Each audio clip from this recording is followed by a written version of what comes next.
والله عملوها الرجاله. رجالتي ايه؟ مش الرجاله عملوها. اهلا وسهلا بكم اصدقائنا المشاهدين، مشاهدين قناتنا وقناتكم ابطال البطولات. لو انت مش مشترك اشترك وفعل زر الجرس، هتلاقي كل جديد وحصري معانا.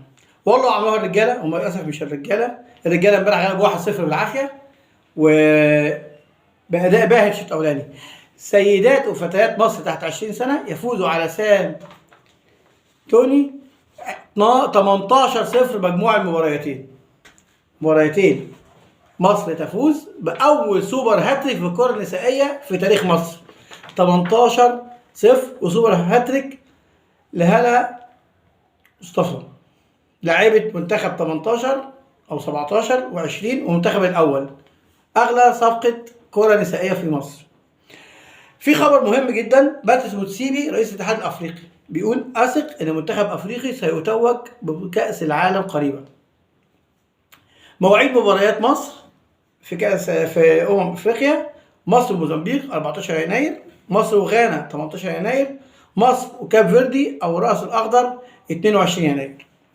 كان في لقاء من شويتين كده، كان مع كابتن عماد النحاس، كان بيتكلم مع المجري كابتن مصطفى عبده.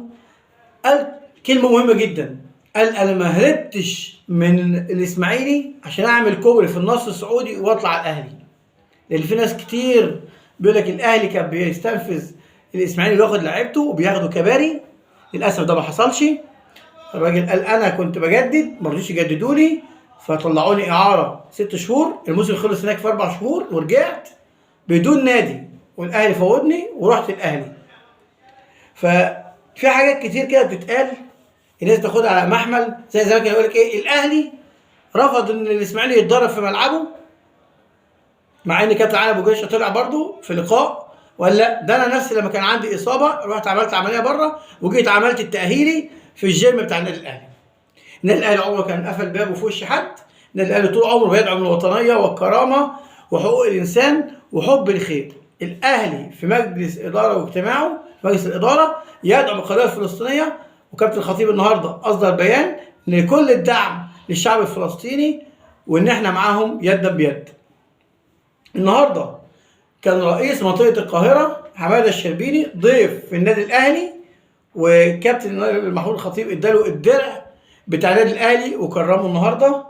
وبالطبع كابتن حماده الشربيني في اللقاء معاه قال احنا بنشكر النادي الاهلي، النادي العظيم اكبر نادي في افريقيا، ان هو قدر يدينا ملاعبه ويساعدنا بلاعيبته في المنتخبات وقطاعات الناشئين في الدوري بتاع منطقه القاهره، وهو اللي نجح يعني بمساعدته ان منطقه القاهره تبقى افضل منطقه كره قدم في مصر.